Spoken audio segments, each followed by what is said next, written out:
ఉపయోగపడేది ఇన్సూరెన్స్. దేశం మొత్తం, ఒక్క రాష్ట్రం అని కాకుండా దేశం మొత్తం ఉపయోగపడే పథకం ఇన్సూరెన్స్. మన కేంద్ర ప్రభుత్వం ప్రవేశపెట్టినటువంటి 3 ఇన్సూరెన్స్ల గురించి మీకు చెప్తాను. అసలు ఇన్సూరెన్స్ ఎందుకు చేసుకోవాలి, ఎందుకు చేసుకోకూడదు, ఒకవేళ చేసుకుంటే లాభాలు ఎన్ని, చేసుకోకుంటే ఎంత నష్టపోతాం అనేది మెయిన్ గా చూద్దాం. ఫస్ట్ మనం ఇన్సూరెన్స్ ఎందుకు చేసుకోవాలి? అందరికీ ఒక డౌట్ ఉంటుంది, ఇన్సూరెన్స్ చేయాలా వద్దా. సో నేను క్లారిఫై చేస్తాను మీకు ఇప్పుడు. ఇన్సూరెన్స్ ఎందుకు చేయాలి? సపోజ్ మనమే ఇవాళ పోతూ పోతూ అనుకోకుండా అనివార్య కారణాల వల్ల ఏదో అయింది, రేపటి నుండి మన కుటుంబ పరిస్థితి ఏంది? అన్యాయం అయిపోతుంది మన కుటుంబం మనం లేకుండా రేపటి నుంచి ఒక్కసారి మన కుటుంబాన్ని ఊహించుకోండి.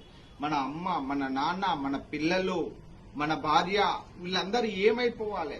ఇన్సూరెన్స్ అనేది ఒక బాధ్యత, బరువు అనుకోదు, ఒక బాధ్యత. మనం ఉంటేనే చక్కదిద్దలేని పరిస్థితిలో ఉన్నాం ఈ రోజులలో. అటువంటిది మనం వెళ్ళాక, అంటే పోయిన తర్వాత వాళ్ళని ఎట్లా కాపాడాలి అనే ఆలోచన ఉన్న ప్రతి ఒక్కరూ ఇన్సూరెన్స్ చేయాలి. ఇప్పుడు ఇన్సూరెన్స్ పథకాల గురించి మనం చూసినట్టయితే ఒక్కొక్కటి కేంద్ర ప్రభుత్వం 3 పథకాలు ప్రవేశపెట్టిందండి. ఒకటి PMJJBY, 2 PMSBY, 3 APY. అందులో ఫస్ట్ మొదటి చూసుకున్నట్టయితే PMJJBY అంటే ప్రధానమంత్రి జీవన్ జ్యోతి బీమా యోజన. దీనికి కేవలం ప్రీమియం 436 రూపాయలు మాత్రమే. దేనికి ఎన్ని రోజులు? సంవత్సరం వ్యాలిడిటీ, వార్షిక ప్రీమియం అంటాం. కేవలం 436 రూపాయలు కడితే మీకు 2 లక్షల ప్రమాద బీమా. ఒక సూసైడ్ కాకుండా మనం ఎలా చనిపోయినా సరే 2 లక్షలు మన ఫ్యామిలీకి వస్తాయి. ఖచ్చితంగా చేసుకోవాలి. ఇది భారతదేశంలో ఇప్పటి వరకు కేవలం 16 కోట్ల మంది మాత్రమే వినియోగించుకున్నారు. మన జనాభా దాదాపు 135 నుంచి 140 కోట్ల మంది ఉన్న భారతదేశంలో కేవలం 436 రూపాయల ఇన్సూరెన్స్ 16 కోట్ల మంది చేసుకున్నారంటే ఆశ్చర్యంగా ఉంది. ఈ సంవత్సరము ఈ కేంద్ర ప్రభుత్వాన్ని వినియోగించుకుంటూ దాదాపు ఒక 50 కోట్ల వరకన్నా ఈ పాలసీలు కావాలి. ఈ వీడియో మొత్తం సర్క్యులేట్ చేయండి, ఇంకా ఉపయోగాలు కూడా చెప్తా.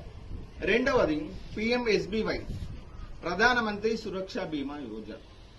దీనికి కేవలం 20 రూపాయలు మాత్రమే. మనం బయట ఛాయ్ అయితే 25 రూపాయలు ఇరానీ ఛాయ్, కానీ ఈ ఇన్సూరెన్స్ కు కేవలం 20 రూపాయలు మాత్రమే. వ్యాలిడిటీ ఎంత? 1 సంవత్సరం. ఏమన్నా అయితే ఎంత వస్తాయి? 2 లక్షల రూపాయలు మన కుటుంబానికి వస్తాయి.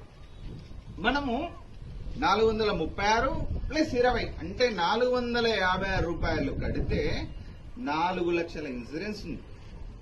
సో మనం ఎట్టి పరిస్థితుల్లో మనము మామూలుగా కూలీనాలు చేసుకునే బతికేటోళ్ళము, వ్యవసాయ రైతులము. మనం 6 నెలలు పంట పండించినా గానీ మనకు 60,000 కూడా అప్పులన్నీ పోను, ట్రాక్టర్ కిరాయి, లేబర్ ఖర్చు పోను, 50-60 వేలు కూడా మిగిలలేని పరిస్థితిలో ఏమన్నా అయితే అవ్వాలి అని ఎవ్వరు అనుకోకూడదు. అయితే మన కుటుంబానికి భరోసా లెక్క 4 లక్షలు వస్తున్నాయంటే గొప్ప విషయమే కదా. ఇంకొకటి నేను చెప్తాను, ఈ ఇన్సూరెన్స్ చేసుకోవడం ఒక ఎత్తు, చేసుకున్న తర్వాత అందులో బ్యాలెన్స్ ఉంచుకోకపోవడం ఇంకొక ఎత్తు. ఈ ఇన్సూరెన్స్ ఎట్లా ఉంటుందంటే ఆటో డెబిట్ అని ఉంటుంది. ఈ సంవత్సరం నువ్వు కడితే వచ్చే సంవత్సరం ఆటోమేటిక్ గా నీ అకౌంట్ లో బ్యాలెన్స్ ఉంటే అదే కట్ అవుతుంది. మొన్న ఒక విచారకరమైన